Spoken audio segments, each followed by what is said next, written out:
معزز حاضرین کرام، برادران اسلام، السلام علیکم ورحمۃ اللہ تعالی وبرکاتہ۔ الحمد للہ رب العالمین والعاقبۃ للمتقین والصلاة والسلام على سيد الأنبياء وسيد المرسلين وعلى آله الطيبين الطاهرين وأصحابه الكرام أجمعين.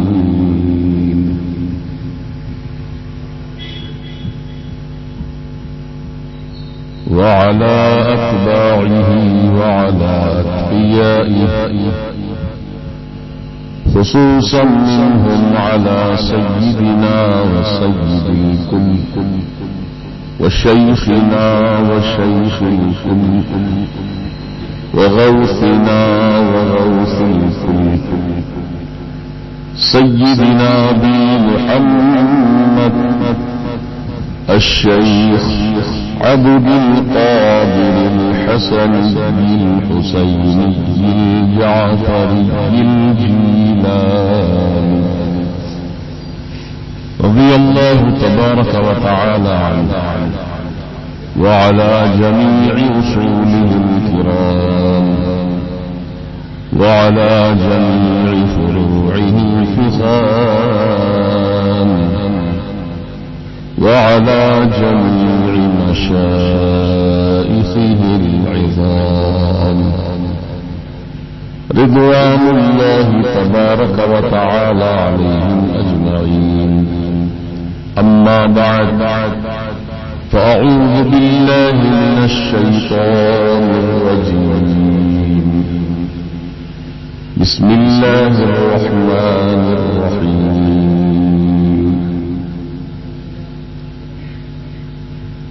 ولا تقولوا لمن يقتل في سبيل الله أموات بل أحياء ولكن لا تشعرون.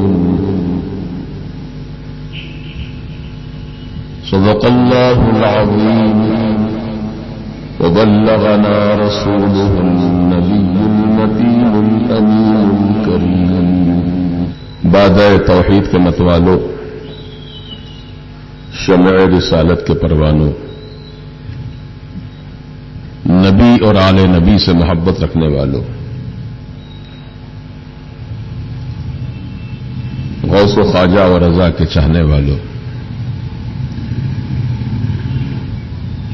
شہید اعظم امام حسین علی مقام رضی اللہ تبارک و تعالی عنہ کی مقدس اور متبرک محفل میں شرکت کرنے والوں، آئیے ہم سب مل کر جوش عقیدت و محبت کے ساتھ ہم سبوں کے آقا و مولا مدنی دلہا تاجدار عرب و عجم صاحب لطف و کرم باعث تخلیق آدم و بنی آدم اللہ کے حبیب حضور ارواحنا فدا احمد مجتبی محمد مصطفیٰ صلی اللہ تبارک و تعالی علیہ وآلہ وسلم کی بارگاہ کرم میں ہدیہ درود و سلام پیش کریں. اللہم صلی علی سیدنا و شفیعنا و نبینا و مولانا محمد کما تحب و ترضا بأن تصلی علیہ صلاة و سلام علیک سیدی یا حبیبی یا رسول اللہ صلی اللہ تبارک و تعالی علیہ وسلم. حضرات گرامی، نواسۂ رسول، سبط پیغمبر، نور نظر سیدہ فاطمہ زہرا، جگر گوشہ سیدنا مولائے کائنات امام حسین علی مقام رضی اللہ تعالی عنہ کی شہادت واقع ہو کر سینکڑوں سال گزر گئے،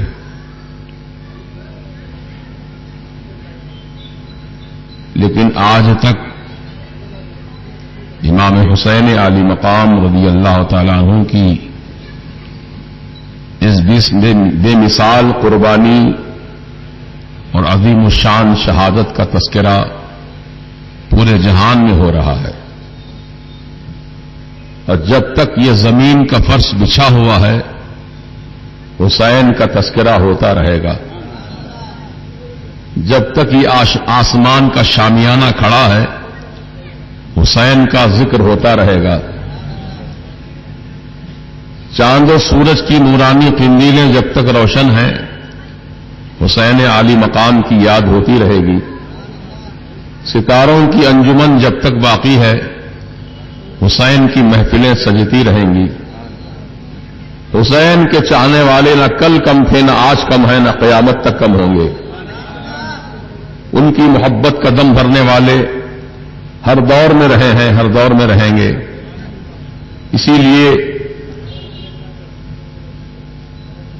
ایک عاشق حسین نے اس طرح نذران عقیدت پیش کیا امام حسین کی بارگاہ میں، انسان کو بیدار تو ہو لینے دو، انسان کو بیدار تو ہو لینے دو، ہر قوم پکارے گی کہ ہمارے ہیں حسین، ہر قوم پکارے گی کہ ہمارے حسین، ہمارے حسین ہیں۔ الحمدللہ اللہ تبارک و تعالی نے آپ کو جو مقام بلند عطا کیا، یقیناً یہ اللہ تعالی کا فضل عظیم ہے، وہ جس کو چاہتا ہے عطا فرماتا ہے۔ ذالک فضل اللہ یؤتیہ من یشاء، یہ اللہ کا فضل ہے، جسے چاہتا ہے عطا فرماتا ہے۔ شہادت کا منصب، شہادت کا درجہ پانا یہ فضل الہی پر ہی منحصر ہے، یہ مقام سب کو نصیب نہیں ہوتا ہے۔ اللہ تبارک و تعالی جن کو پسند فرماتا ہے انہی کو شہادت کا مقام عطا فرماتا ہے۔ چنانچہ صحابہ کرام اللہ کے پیارے حبیب صلی اللہ تعالی علیہ وسلم کی بارگاہ میں معروضہ کرتے تھے، یا رسول اللہ علیہ السلام ہمارے لیے دعا فرما دیجیے سرکار کہ اللہ تعالیٰ ہم کو شہادت کی موت عطا کرے، دعا کرواتے تھے، اور حضور نے دعا بھی فرمائی، اور جن جن کے حق میں میرے سرکار نے دعا فرما دی یقیناً وہ شہید ہوئے۔ جیسا کہ ایک مرتبہ میرے آقا سید عالم علیہ السلام اور آپ کے ساتھ سیدنا ابو بکر صدیق رضی اللہ تعالی عنہ اور سیدنا عثمان غنی رضی اللہ تعالی عنہ، سیدنا عمر بن خطاب رضی اللہ تعالی عنہ، یہ تینوں صحابہ اور حضور احد پہاڑ پر چڑھے۔ ایک پہاڑ ہے جو مدینہ شریف میں ہے، احد پہاڑ کہتے ہیں، احد، جہاں جنگ احد واقع ہوئی۔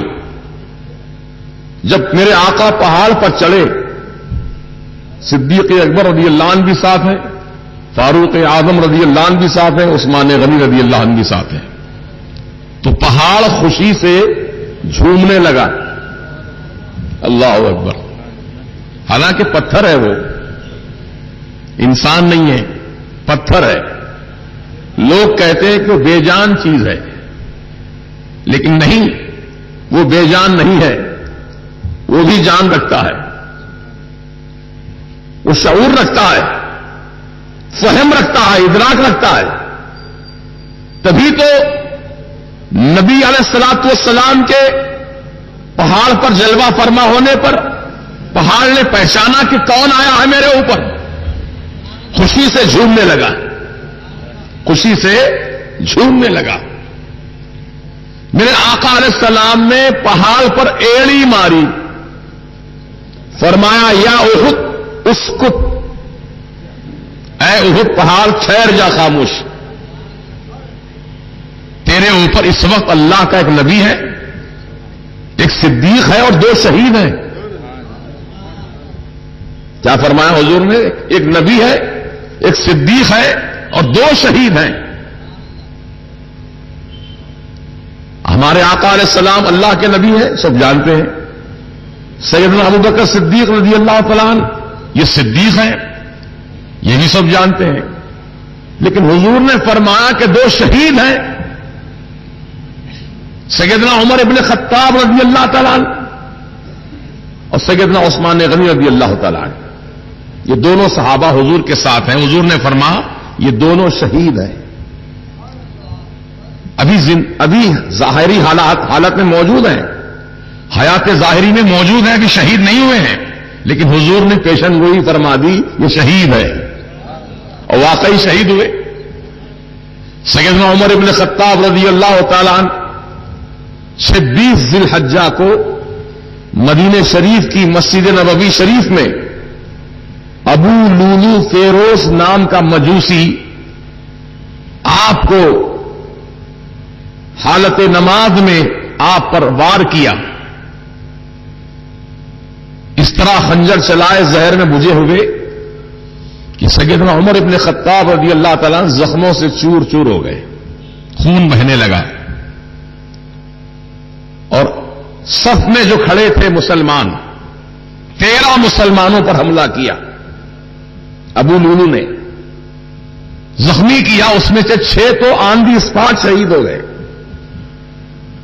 سیدنا عمر ابن خطاب رضی اللہ عنہ بڑے طاقتور صحابی تھے، بہت جانباز سچے اسلام کے سپاہی تھے، رسول پاک علیہ السلام کے سچے عاشق تھے، اہل بیت اطہار کے سچے عاشق تھے۔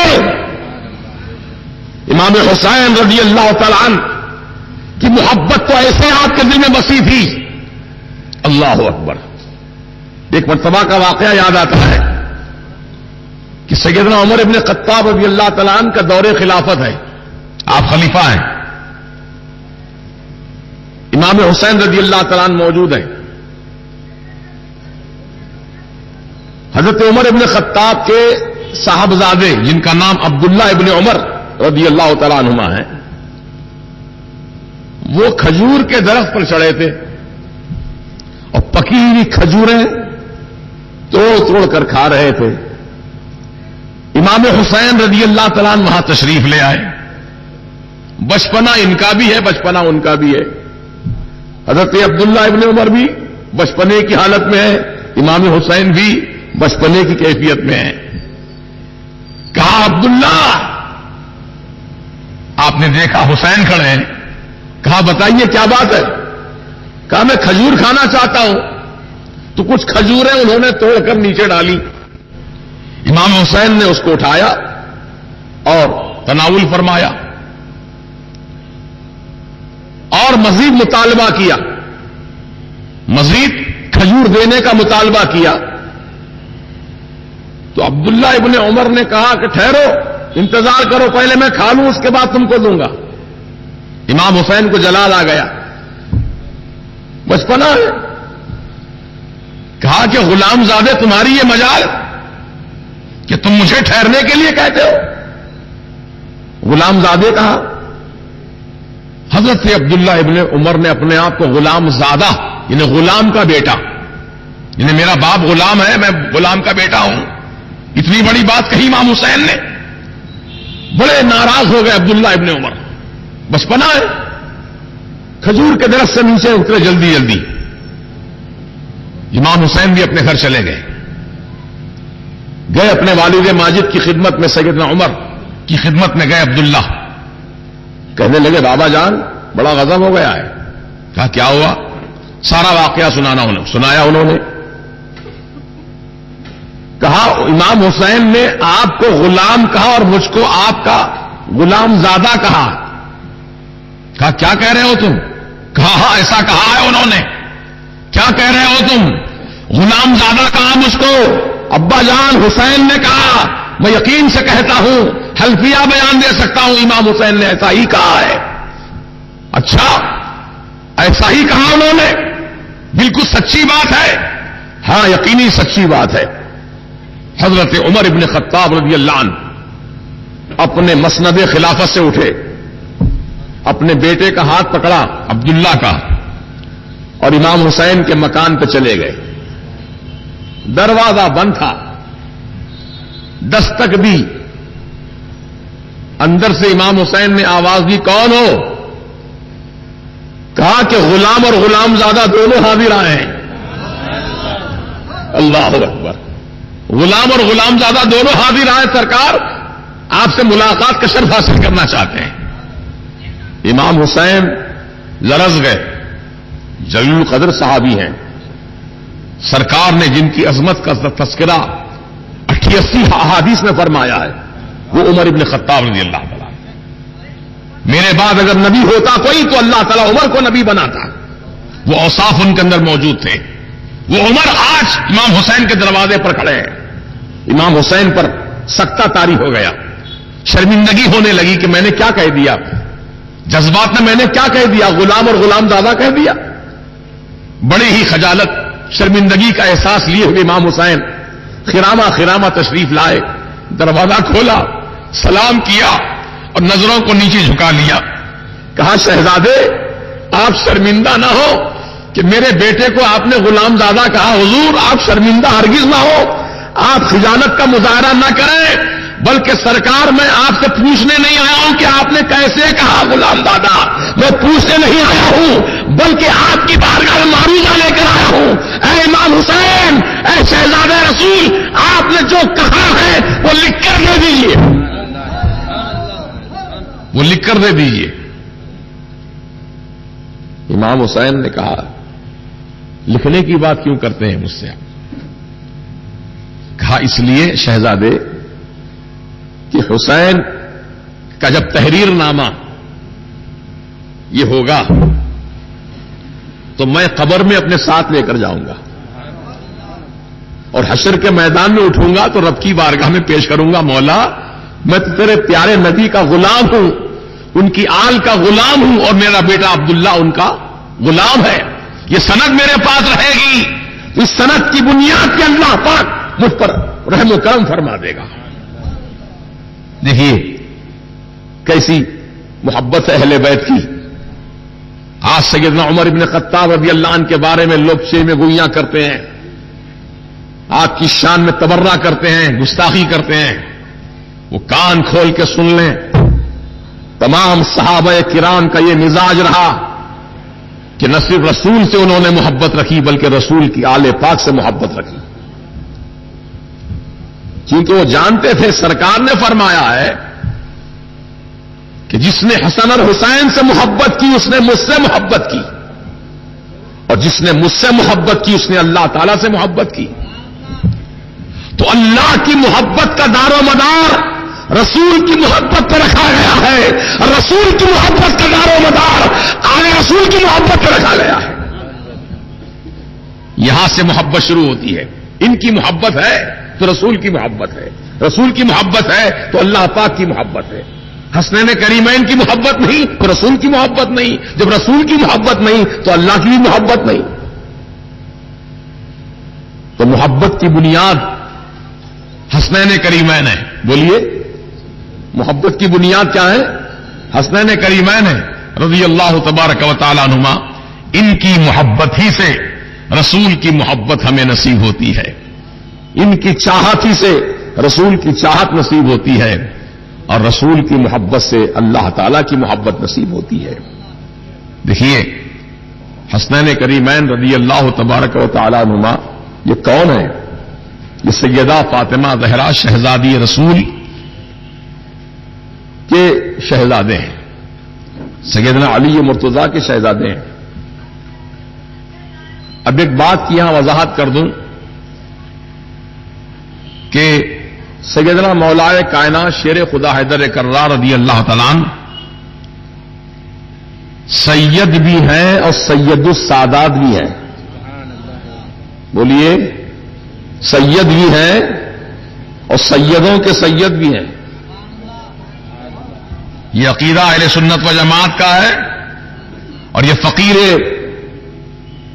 رضا، فقیر قادری محمد مجیب علی قادری رضوی ببانگ دہل میدان میں کہتا ہے کہ ہمارا یہ عقیدہ ہے کہ سرکار مولا علی صرف سید ہی نہیں بلکہ سید السادات ہے، وہ سیدوں کے بھی سید ہے۔ اب اتنا نکھرا ہوا عقیدہ ہم رکھتے ہیں الحمدللہ، ہم کو کسی سے سند حاصل کرنے کی ضرورت نہیں ہے، یہ تو ہمارا عقیدہ ہے، یہ ہماری محبت عقیدت ہے سیدنا مولا کائنات سے، کیونکہ میرے آقا نے فرمایا تھا من کنت مولاہ فعلی مولا، میں جس کا آقا ہوں علی بھی اس کے آقا ہے، میں جس کا مولا ہوں علی اس کے مولا ہے۔ ہم حضور کے اس فرمان کو الحمدللہ پڑھے ہیں، سنے ہیں، جانتے ہیں، بوجھتے ہیں، اور اللہ تعالیٰ کے کرم سے رسول پاک کی رحمت کے صدقے میں اس پر عمل بھی کر رہے ہیں۔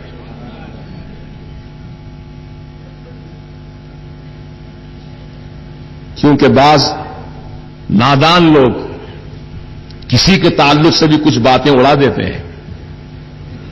اب یہ سازشیں ہیں، ہر دور میں ہوئی ہیں، ہر زمانے میں سازشیں ہوئی ہیں، اب یہ تو قیامت کا دور ہے، یہ تو سازشوں کا ہی دور ہے، ہاتھ چومیں گے، قدم بوسی کریں گے، لیکن پیچھے ہٹتے ہی مخالفت کریں گے، یہ دور ایسا آ گیا ہے۔ سمجھ رہے ہیں آپ؟ میں غلط نہیں بول رہا ہوں آپ سے، میں کہتا ہوں کہ ہاتھ پاؤں چومنے کی زحمت نہ کرو، ہاتھ چومنے سے یا قدم بوسی کرنے سے، پیشانی چومنے سے کچھ نہیں ہوگا، دل میں سچی محبت رکھو، دل میں سچی عقیدت رکھو، اور پیٹھ پیچھے کسی پر عیب جوئی نہ کرو، الزام تراشی نہ کرو کسی پر، بہت بڑا گناہ ہے، بہت بڑا گناہ ہے۔ جو چیز جس کے اندر موجود نہیں ہے اور آپ زبردستی تھوپ رہے ہیں اس کے سر میں، یہ چیز اس کے اندر موجود ہے، سراسر الزام ہوا یہ الزام، اور کسی حق پرست انسان پر جھوٹا الزام لگانا یہ گناہ کبیرہ ہے، کبیرہ گناہ کا مرتکب ہو رہا ہے۔ کبیرہ گناہ کسے کہتے ہیں؟ شراب پینا کبیرہ گناہ ہے، زناکاری کرنا کبیرہ گناہ ہے، جوا سٹا کھیلنا کبیرہ گناہ ہے، زناکاری کرنا کبیرہ گناہ ہے۔ ایسے ہی ہمیشہ جھوٹ بولنا بھی کبیرہ گناہ ہے، ہمیشہ۔ ایک آدھ مرتبہ جھوٹ بولا آدمی صغیرہ گناہ ہے، ہمیشہ جھوٹ بولنے کا عادی ہے کبیرہ گناہ ہے، کسی پر جھوٹا الزام لگا دینا یہ کبیرہ گناہ ہے، سود کھانا کبیرہ گناہ ہے۔ تو عزیزان محترم، یہ گناہ کبیرہ کے جو مرتکب ہوتے ہیں، تو حدیث شریف میں آیا ہے کہ جب آدمی جب گناہ کبیرہ کا مرتکب ہوتا ہے، اس کا نقصان بتا رہا ہوں آپ کو کیا نقصان ہوتا ہے۔ گناہ کبیرہ کا جب آدمی مرتکب ہوتا ہے تو سینے سے ایمان نکل جاتا ہے، ایمان سینے سے نکل جاتا ہے۔ جس طرح ابر ہوتا ہے آسمان پر، ایسے ہی ایمان بھی ہمارے سروں پہ چڑھ جاتا ہے ابر کی طرح۔ جب گناہ کبیرہ سے آدمی باز آ جاتا ہے، اس سے رک جاتا ہے، تو پھر ایمان سر کے اوپر سے لوٹ کر سینے میں آتا ہے۔ اگر خدا نہ خواستہ آدمی گناہ کبیرہ کا کام کر رہا ہے اور اسی وقت اس کی موت واقع ہو گئی، سوچئے ذرا ایک لمحے کے لیے، اسی وقت اس کی موت واقع ہو گئی، تو بولو کون ہو کر مرا؟ وہ با ایمان ہو کر مرا یا بے ایمان ہو کر مرا؟ ایمان تو نہیں رہا سینے میں اس کے۔ کیا سمجھتے ہیں لوگ اپنے آپ کو؟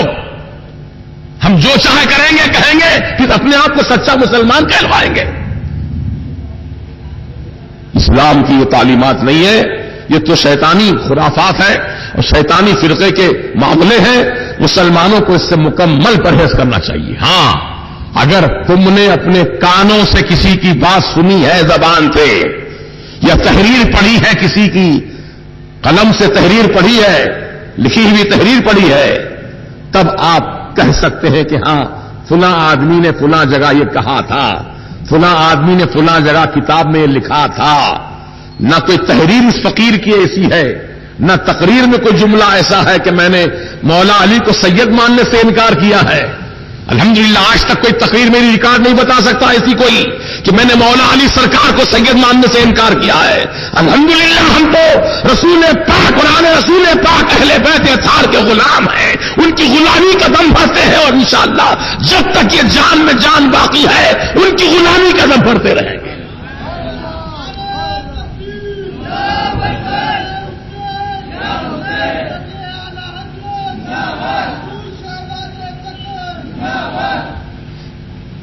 اچھے خاصے ذہنوں کو خراب کر رہے ہیں لوگ. اب بھولا بھالا آدمی, انجان انون آدمی کے سامنے آپ کچھ بھی کہہ دیں گے تو سر ہلائے گا. ہمارے لوگوں کی عادت سر ہلانے کی ہوتی ہے. ایسا ہاں ایسا ایسا بولے, تحقیق نہیں کریں گے, معلومات نہیں کریں گے, لیکن فوراً ہاں میں ہاں ملا دیں گے. تو گویا آپ نے جھوٹ کی تائید کر کے اپنے آپ کو بھی ہلاکت میں ڈال لیا. یاد رکھو ہر کہیں بھی بات صحیح نہیں ہوتی ہے, ہر کہیں بھی بات, ہر سنی بھی بات صحیح نہیں ہوتی ہے. اس میں انتر منتر جنتر ہوتا ہے, کہنے میں بڑا فرق ہوتا ہے. ایک واقعہ سڑک پہ ہو گیا, مثال کے طور پر ایک ایکسیڈنٹ ہو گیا, اس کو 50 آدمیوں نے دیکھا. اب آپ 50 آدمیوں سے پوچھو تو ہر کوئی اپنے اپنے انداز سے وہ ایک واقعہ بیان کرے گا. سب ایک ہی زبان میں نہیں بولیں گے, سب کی زبان الگ الگ ہو جائے گی, سب کا واقعہ الگ الگ ہو جائے گا. تو معلوم ہوا حقیقت میں کچھ اور بات ہوتی ہے, لوگ کہتے کچھ اور ہیں. تو اس طرح کسی پر الزام لگانا یہ بہت بڑا گناہ ہے. اللہ تعالیٰ مسلمانوں کو گناہ کبیرہ سے محفوظ رکھے. الحمدللہ ہمارا عقیدہ کل بھی نکھرا ہوا تھا, آج بھی نکھرا ہوا ہے, اور جب تک یہ بدن میں جان باقی ہے ہمارا عقیدہ ڈنکے کی چوٹ پکار پکار کر کہے گا کہ ہم سنی صحیح العقیدہ ہیں. ہمارا عقیدہ یہ ہے, ہمارا عقیدہ یہ ہے, ہمارا عقیدہ یہ ہے, ہمارا عقیدہ یہ ہے. اللہ تعالیٰ کا کرم ہے کہ اللہ پاک نے ہم کو اور آپ کو سنی بنایا ہے. اہل سنت و جماعت سے ہمارا تعلق ہے نا, اور اہل سنت و جماعت کا ہونا ہی اس بات کی دلیل ہے کہ سچا مسلمان ہے. سچا مسلمان وہی ہے جو اہل سنت و جماعت کا ہے, صحیح العقیدہ ہے, وہی سچا مسلمان ہے. تو بہرحال درمیان میں گفتگو آ گئی تھی تو میں نے کہا کہ سرکار مدینہ علیہ السلام احد پہاڑ پر ہیں, سیدنا ابوبکر صدیق رضی اللہ عنہ احد پہاڑ پر ہیں, سیدنا فاروق اعظم رضی اللہ عنہ احد پہاڑ پر ہیں, سیدنا عثمان غنی رضی اللہ عنہ احد پہاڑ پر ہیں. پہاڑ جھومنے لگا تو آقا نے اپنا پاؤں مارا پہاڑ پر, کہا اس کو پیا احد, اے احد ٹھہر جا. اب حضور نے اس کو ٹھہرنے کا حکم دیا تو فوراً ٹھہر بھی گیا. آپ کہتے ہیں پتھر بے جان چیز ہے لیکن جان ہے نا اس کے اندر. سمجھ رہا حضور مجھ سے کیا فرما رہے ہیں. پتھر حکم کی تعمیل کرے نبی کی اور امتی تعمیل نہ کرے نبی کی. کس منہ سے کہیں ہم سرکار کے امتی ہیں. سوچئے ذرا, پتھر حکم مان کے عمل کر رہا ہے, ہم انسانوں کے عمل نہیں کر رہے ہیں. ہم سے تو پتھر لاکھ درجے اچھا ہے, کروڑ درجے اچھا ہے, جو حضور کا حکم سنتے ہی عمل کر رہا ہے نا. بولیے نا صحیح بات ہے کہ غلط ہے میری بات. صرف یہی نہیں, جس کسی کو میرے سرکار نے جو حکم دیا فوراً حکم پر عمل کیا. مثال کے طور پر ایک دیہات کا رہنے والا شخص حضور کا چرچا سن کر آیا, کہنے لگا ہے محمد کیا آپ سچے نبی ہیں صلی اللہ تعالی علیہ وسلم. میرے آقا نے فرمایا الحمدللہ میں اللہ کا نبی ہوں, میں اللہ کا رسول ہوں. اچھا آپ اللہ کے سچے نبی ہیں تو وہ جو جھاڑ کھڑا ہے نا ادھر, اس کو اپنے پاس بلائیے, بلائیے یہاں پر, وہ چل کر آئے آپ کے پاس. لے لو. یعنی وہ دیہاتی ضرور تھا لیکن اتنی عقل رکھتا تھا کہ جو نبی ہوتا ہے وہ مختار ہوتا ہے. یہ آج کل کے وہابیوں کی طرح نہیں تھا. نبی جو ہوتا مجبور ہوتا, کچھ نہیں کر سکتا. یہ وہابیوں کا عقیدہ ہے. وہ دیہاتی کا عقیدہ یہ تھا کہ نبی جو ہوتا ہے مختار کل ہوتا ہے, جو چاہ کر سکتا ہے. تبھی تو کہا نا کہ آپ نبی ہیں, آپ نبی ہیں سچے, تو ذرا درخت کو قریب بلا کر دکھائیے. تو حضور نے فرمایا جا تو ہی جا درخت کے پاس اور تو کہہ دینا درخت سے کہ اے درخت تجھے محمد عربی نے بلایا ہے. وہ عربی دیہات کا رہنے والا گیا, اور درخت سے کہا حضور کے فرمان کے مطابق چل تجھے محمد عربی نے بلایا ہے. قسم اللہ پاک کی جیسے ہی سنا, ڈائریکٹ نہیں سنا فرمان حضور کا, انڈائریکٹ. وہاں احد پہاڑ کو ڈائریکٹ فرمان تھا, یہاں انڈائریکٹ معاملہ ہے. دیہاتی سے کہہ رہے ہیں جا تو کہہ دے, تو معلوم ہوا سرکار نے جس کو جو حکم فرما دیا وہ بھی قابل عمل, اور سرکار کا فرمان اگر کوئی آپ کے سامنے بیان کر رہا ہے وہ بھی قابل عمل. یہ نہ سمجھ رہے حضور نے کہا ہم نے تو نہیں سنا.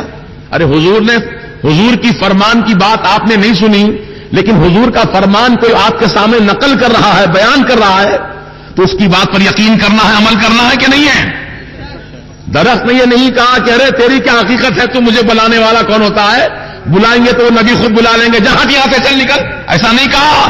جیسے سرکار کا نام سنا درخت آگے جھکا, پیچھے جھکا, دائیں جھکا, بائیں جھکا, جڑوں کو ہلکا کر لیا, کھوکھلا کر لیا, پھر زمین کو چیرتا ہوا ایسا چلتا ہوا آ رہا ہے جس میں کوئی جانور چلتا ہوا آتا ہے. حضور کی بارگاہ میں حاضر ہو گیا, سلام عرض کیا نبی کو, الصلاۃ والسلام علیک یا رسول اللہ. اب تو حضور کے سامنے موجود ہے نا. وہ دیہاتی نے دیکھ لیا نبی واقعی سچے نبی ہیں, درخت بھی ان کا حکم مانتے ہیں. پھر حضور سے اس نے پھر کہا اے محمد عربی اگر آپ سچے نبی ہیں, یہ درخت جہاں سے آیا تھا وہیں پر واپس چلا جائے. تو میرے آقا نے فرمایا تو ہی کہہ دیں کہ محمد عربی کا یہ حکم ہے کہ تو جہاں سے آیا ہے وہیں واپس چلا جا. وہ درخت پھر حضور کی بارگاہ میں سلام پیش کر کے جہاں سے آیا تھا وہیں جا کے کھڑا ہو گیا. اب مجھے بتاؤ, تو نبی جو ہوتے ہیں مختار ہوتے ہیں کہ نہیں ہوتے ہیں؟ اختیار رکھتے ہیں نا, پاور رکھتے ہیں. نہ صرف نبی بلکہ نبی کی جملہ آل وہ مختار ہے. حسن مجتبی مختار ہے, مختار نانا کے مختار نواسے ہیں. حسین علی مقام مختار نانا کے مختار نواسے ہیں. اختیار رکھتے ہیں, اختیار رکھتے ہیں, جو چاہے کر سکتے ہیں. تب یہاں پر فرقہ وہابیہ نے کہا جب یہ اختیار رکھتے ہیں تو شہادت سے کیوں نہیں بچ گئے یہ لوگ؟ خاندان پورا کٹ گیا, بچا نہیں سکے خاندان کو. معاذ اللہ ایسے جملے کہتے ہیں کہنے والے, انہیں مجبوری بتاتے ہیں کہ دیکھو نبی کا خاندان کتنا مجبور ہے. ارے نادانو, امام حسین نے یہ کب چاہا تھا کہ میں زندہ رہوں, اللہ کی راہ میں شہید نہ ہوں؟ کبھی تمنا کی حسین نے ایسی؟ بلکہ حسین کی تمنا تو یہ تھی کہ سر دے دوں گا لیکن اپنا ہاتھ یزید کے ہاتھ میں نہیں دوں گا. جو کہا وہ کر کے دکھایا, یہ اختیار حسین ہے. لے جانے والے سر لے گئے حسین کا, ہاتھ کاٹ کے نہ لے گئے. کاٹ سکتے تھے نا ہاتھ بھی, جب سر کاٹ دیے تو ہاتھ کاٹنے میں کتنی دیر؟ مونڈے پہ تلوار مارتے ہاتھ کٹ جاتا. یزیدی ناپکار فوجی حسین کا سر تو کاٹ کے لے گئے میدان کربلا سے دمشق میں, ملک شام میں جہاں یزید کا پایہ تخت تھا, وہاں تک لے گئے سر, لیکن ہاتھ نہیں لے جا سکے کیونکہ حسین نے فرما دیا تھا سر دوں گا ہاتھ نہیں دوں گا. تو بولو حسین کا اختیار ثابت ہوا کہ نہیں ہوا؟ اب آپ کہیں گے کہ بچنے کیوں نہیں؟ ارے وہ بچنے کی بات کب کر رہے تھے, وہ تو کٹنے کی بات کر رہے تھے. یہی حسین کا معاملہ تھا, یہی کردار حسین تھا. آپ چاہتے یہی تھے کہ میں کٹ جاؤں اور اللہ کا دین سلامت رہے, میں کٹ جاؤں اللہ کا قانون سلامت رہے, میں مٹ جاؤں اللہ کا دین سلامت رہے, میرے نانا جان کی امت سلامت رہے. جو چاہا حسین نے وہی کر کے دکھایا. یہ اس کو اختیار حسین کہتے ہیں. امام حسین کربلا میں کرامت دکھانے نہیں گئے تھے, نانا جان کا دین بچانے گئے تھے, ہے نا. کرامت دکھانا ہوتا تو خدا کی قسم جہاں امام حسین کھڑے رہتے میدان کربلا میں, جہاں ٹھوکر مار دیتے, اگر ٹھوکر مارنے کی بھی ضرورت نہیں ہے, دریائے فرات پہ نظر ڈال دیتے ہیں, دریا بجائے وہاں بہنے کے میرے قدموں میں بہ جا, تو قسم خدا کی وہ نہر وہاں سے اٹھ کر حسین کے قدموں میں آ جاتا ہے. جب حسین کے حسین کے شہزادے سیدنا غریب نواز، سوچئے ذرا ایمان کی بات، جب اجمیر تشریف لائے تو وہاں کا جو راجا تھا اس نے پانی پر پہرا بٹھا دیا، یہ پانی سب پینا، لیکن غریب نواز نہیں پینا، ان کے مرید نہیں پینا، نہ وضو کرنا نہ پینا، مجبور کرنا چاہا تو سرکار غریب نواز امام حسین کی اولادوں میں سے ہیں، بولیے امام حسن کی اولادوں میں سے ہیں، اپنے مرید کو حکم دیا، جا یہ پیالہ ہے لے کر جا، خواجہ کا پیالہ، وہ رکھ دینا، دور رکھنا، قریب بھی نہیں، وہ دریا وہاں ہے، یہاں رکھ دے پیالہ، کیونکہ سپاہی کھڑے ہیں وہاں سپاہی کھڑے ہیں، پہرا دے رہے ہیں، دور کھڑے ہو جا۔ تو جھاڑ کی آڑ میں کھڑا ہو کر پیالہ زمین پر رکھ دیا اور چپکے سے کہا آہستہ سے، اے انا ساگر، چل تجھے خواجہ نے بلایا ہے، چل تجھے خواجہ نے بلایا ہے، اتنا کہا۔ قسم اللہ کی، ہندوستان کے تاریخ کے اوراق شاہد ہے اس بات پر کہ انا ساگر کا پانی تالاب کا ایسے اڑا جیسے فوارہ اڑتا ہے، پورے پریشر سے اڑا اور سیدھے آ کر کے پیالے میں گر رہا ہے۔ اچھا، کوئی چیز جب بلندی سے گرتی ہے نیچے، پانی یا پتلی چیز، رقیق چیز، تو اس کے چھینٹے اڑتے ہیں، برتن میں کم گرتا ہے، آزو بازو زیادہ گرتا ہے، پریشر سے جب گرتی ہے کوئی چیز، لیکن وہ پانی کا ایک قطرہ پیالے کے آگے پیچھے نہیں گر رہا، پورا پیالے میں گر رہا ہے، پورا پانی، ایک بوند بھی باہر نہیں گری، کیونکہ سب نے حکم کی تعمیل کی، خواجہ نے بلایا ہے۔ تو پانی بڑے وارستگی کے عالم میں اچھل کر آ گیا پیالے میں، تالاب پورا سوکھ گیا۔ بولیے کرامت سنی کہ نہیں سنی آپ نے خواجہ کی؟ ہندوستان کی تاریخ میں واقعہ لکھا ہوا، تاریخ ہندوستان میں، ہسٹری آف انڈیا میں واقعہ لکھا ہے، غریب نواز نے پانی کو اپنے قبضے میں لے لیا۔ تو یہ ان کے شہزادے ہیں، اتنا پاور رکھتے ہیں، تو ان کے جد کریم کا عالم کیا ہوگا، ہے نا؟ تو امام حسین اگر چاہتے تو پانی کو بلوا لیتے اپنے ہی پاس۔ امام حسین یہ چاہتے تھے کہ میں کرامت نہ دکھاؤں، نانا جان کی شریعت بچاؤں، بس یہی مزاج تھا امام حسین کا۔ اب اختیار حسین دیکھو، ایک جھلک دکھاتا ہوں۔ سیدنا علی اصغر رضی اللہ تعالیٰ عنہ، جانتے ہیں آپ سب حضرات کے آپ کے چھوٹے شہزادے ہیں، صرف 6 مہینے کی عمر تھی آپ کی۔ واقعہ نگاری کرنا مقصد نہیں ہے۔ امام حسین رضی اللہ تعالیٰ عنہ کربلا میں لے کر گئے میدان کے بیچوں بیچ اور کہا کہ دیکھو یہ میرا چھوٹا شہزادہ ہے، علی اصغر نام ہے اس کا، جب یہ مدینے شریف سے چلا تھا ہمارے ساتھ تو اس کا چہرہ گلاب کے پھول کی طرح کھلا ہوا تھا، مسکرا رہا تھا، ہنس رہا تھا، کھیل رہا تھا، لیکن اب دھوپ کی شدت نے، 3 دن کی بھوک اور پیاس نے اس بچے کے چہرے کو کھملا دیا ہے۔ دیکھو اے کوفے والوں، دیکھو یہ بچے کے ہونٹوں پر دیکھو پپڑی کیسے جم گئی ہے، پیاس کی وجہ سے۔ حلق میں تھوک بھی نہیں آتا ہے کہ تھوک ہی نکل کر اپنا آپ حلق کو تر کر لیں۔ میں وعدہ کرتا ہوں تم سے، جو میرے اس شہزادے کو پانی پلائے گا آج، اسے میں نانا جان کے ہاتھوں سے کوثر کا جام پلواؤں گا۔ پلا دو پانی تھوڑا سا۔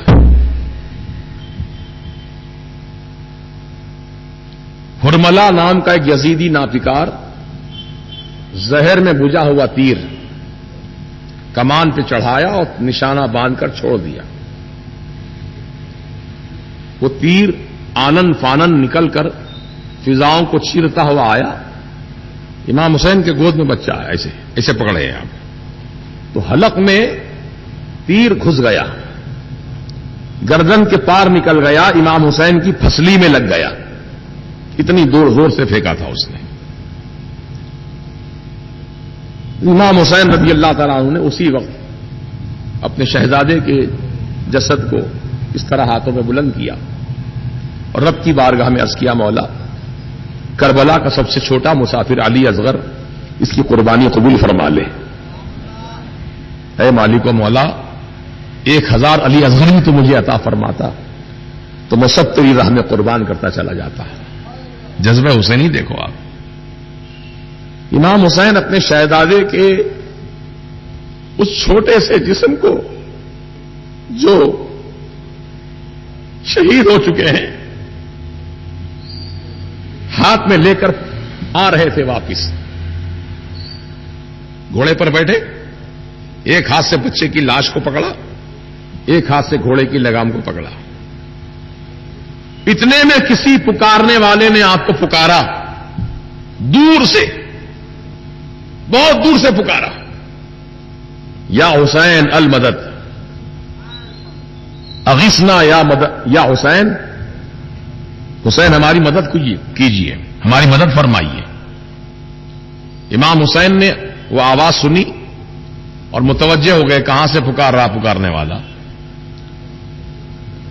تو ایسے یہ مختار ہیں کہ بچے کی لاش کو اپنے ایک ہاتھ میں پکڑے ہوئے، ایک ہاتھ سے گھوڑے کی لگام تھامے ہوئے، گھوڑا دوڑایا، ایڑ لگائی اور آنن فانن کربلا کے میدان سے گھوڑا غائب ہو گیا.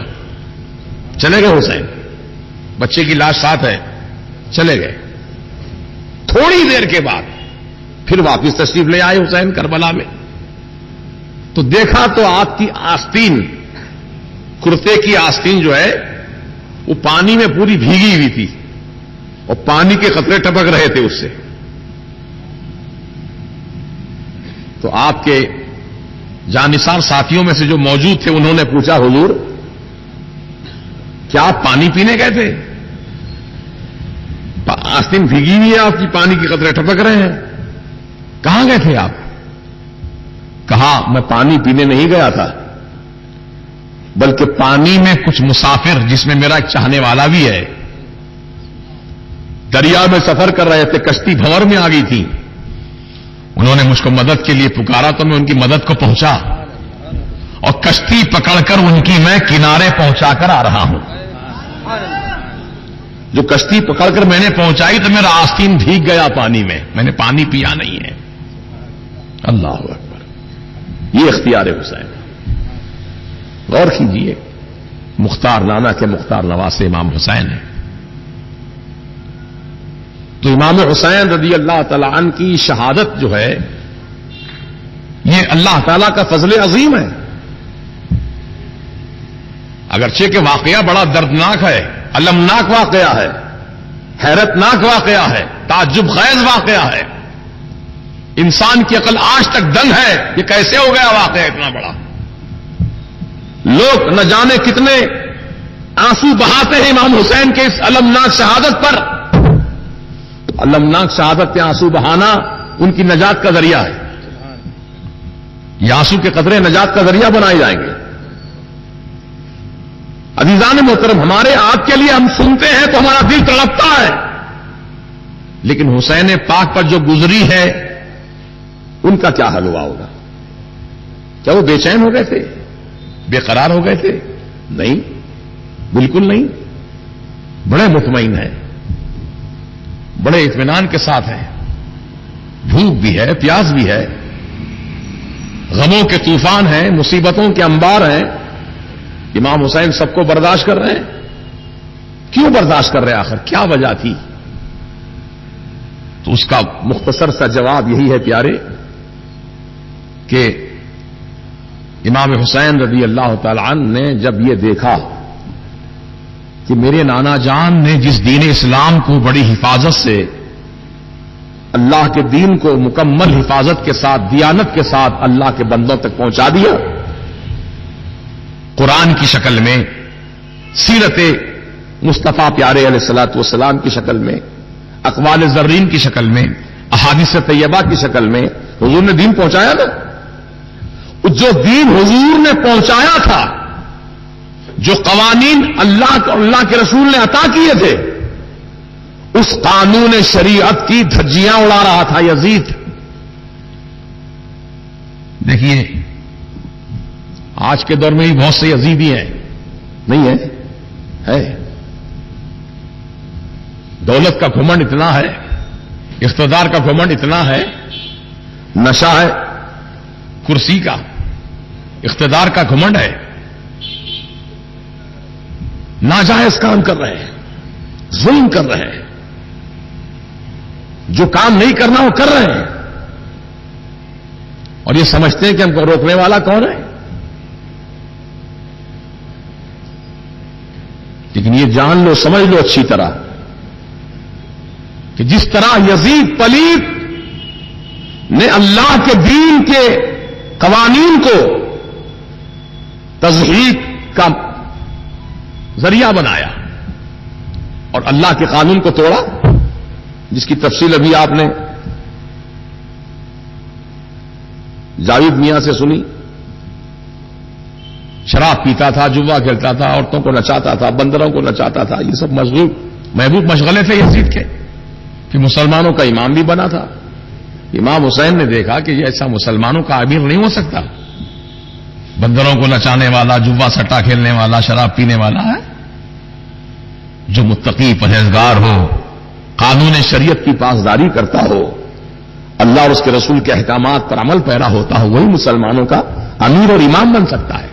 یہ کیسے ہو سکتا ہے؟ امام حسین رضی اللہ تعالیٰ عنہ نے جس طریقے سے اپنی جان لٹا کر کے یزید کے ارادوں کو ملیا میٹ کر دیا امام حسین نے، تو آج کے دور کے بھی جو یزیدی ہیں انشاءاللہ حسینی جب تک دنیا میں آتے رہیں گے، زندہ رہیں گے، ان تمام نام نہاد یزیدیوں کی ناپاک کوششوں کو ناکام کرتے رہیں گے اور اللہ کے دین کو کامیاب بناتے رہیں گے. ہر دور میں آئے ہیں واقعات. چنانچہ اولیاء کرام کی تعلیمات کو اٹھا کر دیکھیے، کیسے کیسے بڑے بڑے ظالم بادشاہ گزرے دنیا میں، اپنے ظلم و جبر کی بنیاد پر حکومت کرتے تھے، لیکن اللہ والوں نے ان کے ظلم اور جبر کے خلاف آواز اٹھائی اور اللہ کا قانون بتایا کہ دین اسلام یہ کہتا ہے، اللہ کا قانون یہ کہتا ہے. انہوں نے تکلیفیں پہنچائی ان کو، لیکن وہ ہمت نہیں ہارے. اللہ کا دین، قانون شریعت کو پیش کیا. تو ہر دور میں ایسے یزیدی پیدا ہوتے رہیں گے. اب مزاج یہ بن گیا ہے عوام الناس کا، کہتے تو ہیں مسلمان ہیں، لیکن شریعت کی خلاف ورزی علانیہ دیکھ رہے ہیں اپنی آنکھوں سے، لیکن روکنے کی طاقت نہیں ہے. مثال کے طور پر ولیمہ کی دعوت میں آپ چلے گئے، دعوت ولیمہ کی، اور لکھتے کیا ہے؟ ولیمہ مسنونہ. مسنونہ کا مطلب ہوتا ہے سنت رسول کا. ولیمہ کرنا سنت رسول ہے. اور یہی مسئلہ سن لو، مرغی پر ولیمہ نہیں ہوتا ہے، بکرے پر ہوتا ولیمہ. ایک بکرا ہی کاٹو، طاقت نہیں ہے ایک ہی بکرا کاٹو. سینکڑوں مرغیاں کاٹنے سے ولیمہ نہیں ہوگا. ولیمہ خون بہا کا خون بہا ہے. اب اس کی تفصیل اگر جاننا چاہتے تنہائی میں ملی ہے. آپ خون بہا کا خون بہا ہے، صدقہ ہے یہ ولیمہ دلہن کی طرف سے. لہذا وہ بکرا کاٹنا ہے، بکری کاٹیے، دمبا کاٹیے، بھیڑ کاٹیے. اب آج کل بیچارے جو ولیمہ کی دعوت کر رہے ہیں، لال مرغی، پیلی مرغی، ہری مرغی، سب مرغیاں رکھتے ہیں، بگارا کھانا ساتھ میں رکھتے ہیں. انہیں بکرے کا گوشت کا کوئی پتہ ہی نہیں چلتا ہے، وجود ہی نہیں رہتا ہے. جبکہ آپ 10 آدمی کو بلائیے، 50 آدمی کو بلائیے، اس میں سے 15 غریبوں کو بلائیے، محتاجوں کو بلائیے، مسکینوں کو بلائیے جن کے پاس اچھا کھانا نہیں ہے. ایسے غریبوں کو چن چن کے ولیمے کی دعوت میں بلائیے. لیکن وہ مزاج نہیں رہا. غریبوں کو کوئی نہیں پوچھ رہا ہے. دولت مند لوگ دولت مندوں کو بلاتے ہیں، موٹر نشینوں کو بلاتے ہیں، کار نشینوں کو بلاتے ہیں. کوئی غریب شریک نہیں ہو سکتا بڑی دعوت میں، انسلٹ ہو جاتی ہے. معاذ اللہ. جبکہ میرے سرکار نے فرمایا جس ولیمہ کی دعوت میں غریب شریک نہ ہو وہ ولیمہ ہی نہیں ہے، وہ ولیمہ نہیں ہے۔ وہ ولیمہ کرنا ہے تو غریبوں کو بلاؤ، عزت سے بٹھاؤ، عزت سے کھلاؤ۔ کوئی بڑا لیڈر آ گیا، پیسے والا آ گیا، لیڈر آ گیا تو کیسے آپ آؤ بھگت کرتے ہیں اس کی؟ صاحب یہ لیجیے، صاحب تھوڑا یہ کھائیے، صاحب یہ تھوڑا لیجیے، صاحب یہ تھوڑا کھائیے، صاحب تھوڑا یہ چکھیے، صاحب ہے کسی غریب کو ایسا کھلایا محبت سے؟ سوچو ذرا دل پہ ہاتھ رکھ کر۔ حضور کی تعلیمات کو لوگ بھول رہے ہیں۔ آج محکمہ پولیس کی طرف سے یہ بات آ رہی ہے کہ مسلمانوں کے شادی خانوں میں راتوں میں خون خرابے ہو رہے ہیں، قتل و غارت گری ہو رہی ہے، جھگڑے ہو رہے ہیں، ناچ گانے پر عورتوں کو لا کے نچا رہے ہیں، نوٹ بانٹ رہے ہیں، نوٹ اس طریقے سے کٹے کے کٹے ختم ہو رہے ہیں۔ مسجد بن رہی میاں گھر محلے میں مسجد بن رہی، بابا کچھ چندہ دیجیے، مسجد بن رہی ہے، ٹھیک ہے 200 روپے لکھ لیجیے میری طرف سے۔ وہاں رنڈی کے ناچ پر اس طریقے سے نوٹ چلتے ہیں، غلط نہیں بول رہا نا میں؟ یہ مسلمانیت ہے؟ یہ حسین کے چاہنے والوں کا کردار ہے؟ نہیں، چھوڑ دو ان سارے خرافات کو آج کی تاریخ سے۔ اگر امام حسین کی روح کو خوش کرنا چاہتے ہو، امام حسین کی رضا چاہتے ہو، کیونکہ ان کی رضا میں رسول کی رضا ہے، اور رسول کی رضا میں خدا کی رضا ہے۔ جس نے حسین کو ناراض کیا اس نے رسول کو ناراض کیا، جس نے رسول کو ناراض کیا اس نے اللہ کو ناراض کیا۔ آج بھی وقت ہے، توبہ کر لو سچے دل سے گناہوں سے۔ یہ ناچنا گانا ڈھبا پنا چھوڑو۔ مسلمان نچبے قوم نہیں ہے۔ مسلمانوں کی شان یہ ہوتی ہے کہ وہ بازار کا سچا دیانتدار تاجر ہوتا ہے۔ بزنس مین کیسا ہونا؟ بزنس مین بغیر ملاوٹ کے، ناپ تول میں کمی نہیں کرنا، مکسنگ نہیں کرنا، دودھ میں پانی نہیں ملانا، چاول میں کنکر نہیں ملانا، دال میں پتھر نہیں ملانا۔ میں نظام آباد میں دیکھا، نظام آباد میں شکایت نہیں کر رہا ہوں، حکایت بیان کر رہا ہوں۔ وہ صاحب لے گئے فاتحہ پڑھانے کے لیے دکان پر، ہم گئے تو مختلف گمپے رکھے ہوئے ہیں، گمپوں میں مختلف کلر کے باریک باریک پتھر پڑے ہیں۔ میں نے کہا یہ کیا چیز ہے؟ یہ پتھر ہے حضرت، پتھر۔ پتھر بھی بکتے ہیں؟ کہاں بکتے ہیں؟ کائی کے لیے کیا کام آتا ہے یہ لال پتھر دیکھ رہے ہیں آپ، یہ مسور کی دال میں مکس ہوتا، یہ پیلا پتھر دیکھ رہے ہیں چنے کی دال میں مکس ہوتا، تور کی دال میں مکس ہوتا، یہ سفید سفید پتھر دیکھ رہے ہیں یہ چاول میں مکس ہوتے ہیں۔ اللہ اکبر! ایک تھیلے میں اگر 5 کلو چاول نکال کر 5 کلو پتھر ملا دیں تو مکسنگ ہو گئی؟ بول ہوئی کہ نہیں ہوئی؟ تو 5 کلو پیسے جو آپ کھا رہے ہیں یہ حلال کے ہیں؟ بولیے حرام کے ہیں؟ دھوکہ دے رہے ہیں۔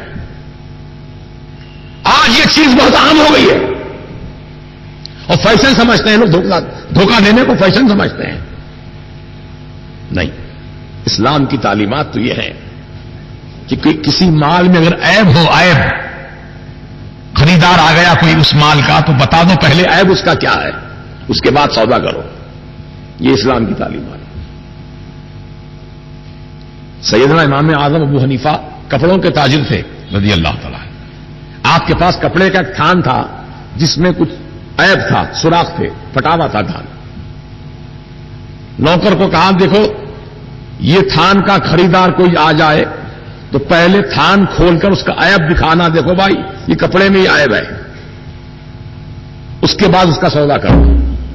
مرضی خریدنے والے کی خریدے نہ خریدے لیکن عیب تو دکھا دینا۔ یہ تاکید کی تھی آپ نے، امام اعظم نے، لیکن نوکر نے اس کا مطلب غلط لیا۔ امام اعظم موجود نہیں تھے دکان پر کپڑے کی، نوکر ہی تھا، گاہک آ گیا، مجھے اتنا میٹر کپڑا چاہیے، اتنے گز کپڑا چاہیے۔ اس نے وہی تھان جس کے بیچ میں عیب تھا وہ تھان کو بغیر عیب دکھا کے بیچ دیا، اچھے داموں میں بیچ دیا۔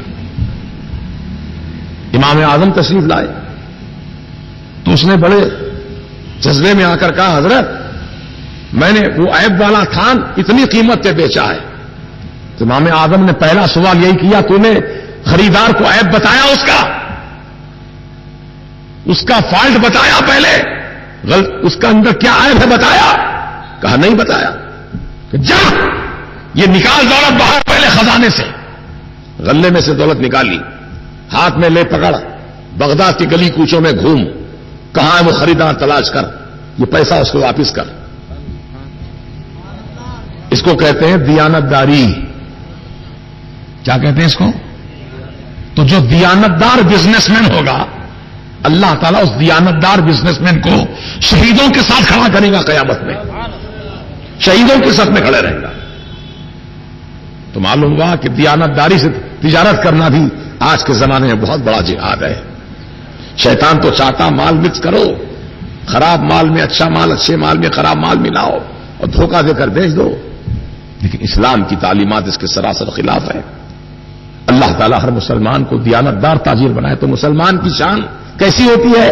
بازار میں اگر ہے تو سچا دیانت دار تاجر بن جائے، مسجد میں آئے تو مسجد کا نمازی بن جائے، میدان جنگ میں جائے تو غازی بن جائے۔ یہ مسلمان کی شان ہوتی ہے۔ کمرہ مٹکا رہے ہیں، پودینے کا ہار لے کے وہ ناشرا پوچھو نہ کو، ولیمے میں جا رہا ہے، ڈنڈے پہ لٹکا لیا ریشم، کتنا مایوب دکھتا ہے۔ یہ سب غیر ضروری حرکتیں ہیں۔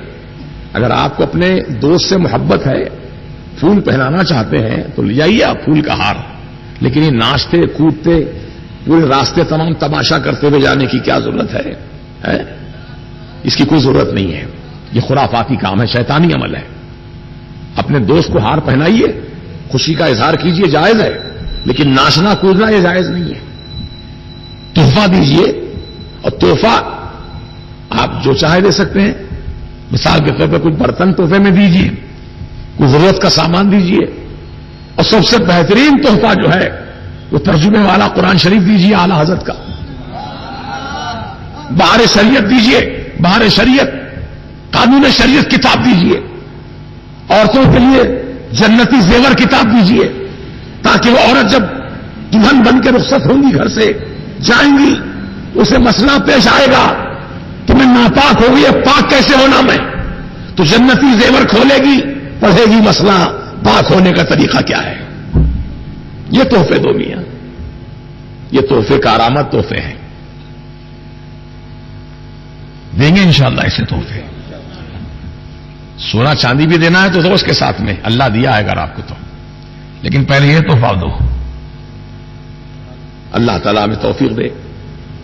تو بہرحال امام حسین رضی اللہ تعالیٰ عنہ کی شہادت جو واقع ہوئی، اس لیے واقع ہوئی کہ یزید اللہ کے قانون کو توڑ رہا تھا۔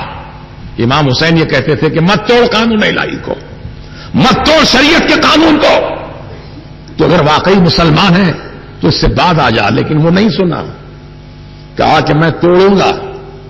امام حسین نے فرمایا اپنی جان لٹا دوں گا لیکن اسلام کو مٹنے نہیں دوں گا۔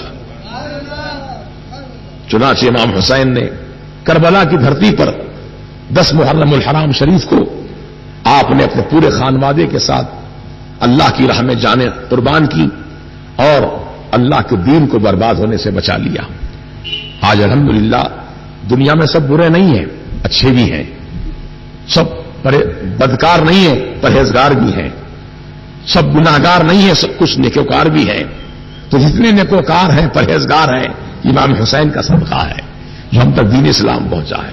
آج علماء کی جماعت ہے، علم کی روشنی ہے، جس سے امام حسین کا صدقہ ہے، ورنہ یزید پلید تو سب ملیا میٹ کر رہا تھا، امام حسین نے بچا لیا سب کو۔ اسی لیے سرکار غریب نواز پکار اٹھے، شاہ ہست حسین بادشاہ ہست حسین، دین ہست حسین دی پناہ ہست حسین، سرداد نہ داد دست در دست یزید، حقا کے بنا لا الہ ہست حسین۔ شاہ ہے تو حسین ہے، بادشاہ ہے تو حسین ہے، دین ہے تو حسین ہے، دین کی پناہ گاہ ہے تو حسین ہے۔ سر دے دیا لیکن اپنا ہاتھ یزید کے ناپاک ہاتھ میں نہ دیا. حق تو یہ ہے کہ لا الہ کی بنیاد حسین ہے. تو محترم دوستو، چونکہ محرم الحرام شریف کے آغاز سے ہی جلسوں کا سلسلہ چل رہا ہے اور موسم کی تبدیلی کی وجہ سے بھی طبیعت میں کچھ اضمحلال، کچھ بیماری سی کی کیفیت ہو گئی ہے. اللہ تعالی حسنین کریمین شہدائے کربلا کے صدقے میں سب مسلمانوں کو شفا عطا فرما دے.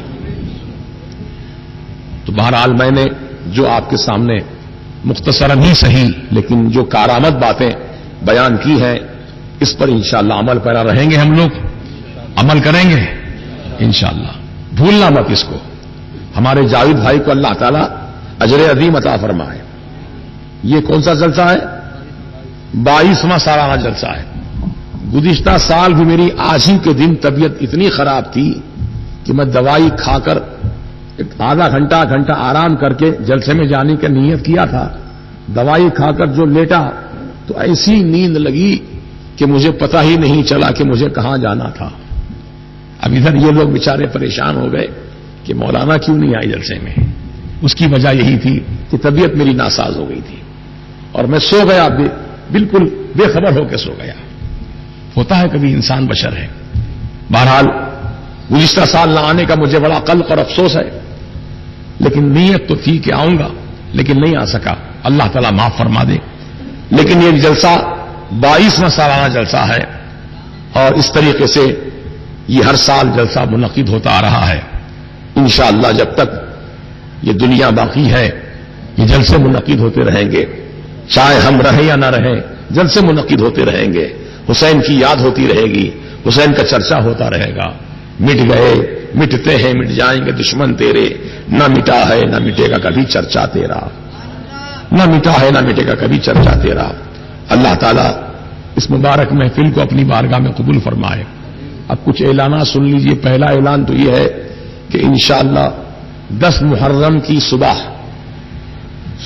فجر کی نماز کے بعد مسجد حضرت بلال رضی اللہ تعالیٰ عنہ حبیب نگر ریاست نگر میں بیان ہوگا شہادت امام حسین کا 10 محرم کو. اور اسی دن 10 محرم کو 11 بجے سے 2:15 بجے سے پہلے تک، یہ 2 بجے تک سمجھیے آپ، شہادت امام حسین کا جلسہ، مرکزی جلسہ مرکز اہل سنت وادی رضا ارہ کنٹا شاہین نگر میں منعقد ہوگا، جس میں یہ فقیر بھی حاضر رہے گا اور ہمارے علماء کرام بھی انشاءاللہ مخاطب فرمائیں گے. پھر اسی دن کریم نگر مجھے روانہ ہونا ہے. تو یہ مختصر تفصیل رہی جلسوں کی. اب کل جو جلسہ ہے وہ کون سا محلہ ہے جی؟ یوسف گڑا یسار نگر میں کل جلسہ ہے. اور پرسوں 21 تاریخ کو بورا بنڈا اللہ پور میں جلسہ ہے مسجد قباء کے پاس. اس طریقے سے جلسوں کا سلسلہ جاری ہے اور یہ فقیر الحمدللہ ان جلسوں میں شرکت کی سعادت حاصل کر رہا ہے. اللہ تعالی ہم سب کو صحت و عافیت، ایمان کی سلامتی کے ساتھ دنیا میں عمل خیر کی توفیق رفیق عطا فرمائے اور توشہ آخرت جمع کریں اور اپنے لیے، اپنے اہل و عیال کے لیے کوشش کریں کہ زندگیاں ہماری سب کی کامیاب ہو جائیں. عزیزان محترم، ہمارے جاوید بھائی کی والدہ کو اللہ تعالیٰ صحت عطا فرمائے اور ان کے تمام اہل و عیال کو بھی اللہ پاک صحت و عافیت تندرستی عطا فرمائے. اور ہمارے مسعود صاحب جو بیمار ہیں اللہ تعالیٰ ان کو بھی صحت کاملہ عطا فرما دے. امجد بھائی، خالد بھائی، قدیر بھائی، عمران بھائی جلسے کے لیے جلسہ کیے ہیں. امجد بھائی جو اسی محلے کے قدیم باشندے ہیں، عاشق رسول ہیں، عاشق اہل بیت ہیں. امجد بھائی ہر سال ماشاءاللہ جاوید بھائی کے شانہ بشانہ ہو کر اس جلسے کو کامیاب بنانے کے لیے محنت کرتے ہیں، قربانی دیتے ہیں، حصہ لیتے ہیں. اور خالد بھائی، خالد ساؤنڈ والے، جن کا ہمیشہ ہر سال ساؤنڈ سسٹم لگتا ہے، اللہ پاک ان کو بھی. اور قدیر بھائی، عمران بھائی اور دیگر اصحاب اہل سنت جو اہلیان محلہ سے ہیں، یہ سب حضرات کا تعاون ہوتا ہے، محنتیں کرتے ہیں. اللہ پاک ان سب کو دونوں جہاں کی بہترین جزا عطا فرمائے، اور اللہ تعالیٰ آپ سب کو بھی بہترین جزا عطا کرے کہ آپ اپنی رات کی نیند قربان کر کے. کل بھی رات میں جلسہ تھا فتح شاہ نگر میں، میں دیکھا ابھی نوجوان ہمارے احمد میاں کل بھی جلسے میں تھے، یہ ابھی جلسے کے دوران نیند لگ گئی ان کو، بازی والے بھائی نے ہمارے ان کو جگایا، بیدار کیا، دیکھ رہا تھا سب تماشا میں یہاں سے. تو کہنے کا مطلب یہ کہ تھکان ہے، نیند کا غلبہ بھی ہے، لیکن پھر بھی بیٹھے ہیں حسین کا ذکر سننے کے لیے. شاید یہی ادا اللہ کو پسند آ جائے اور ہماری آپ کی بخشش کا ذریعہ ہو جائے. تو انشاءاللہ زندگی ہماری آپ کی سلامت رکھے اللہ تعالیٰ، اور ایسی محفلوں میں بار بار شرکت ہوتی رہے. پھر انشاءاللہ اس موضوع پر گفتگو ہوگی. وآخر دعوانا ان الحمدللہ رب العالمین.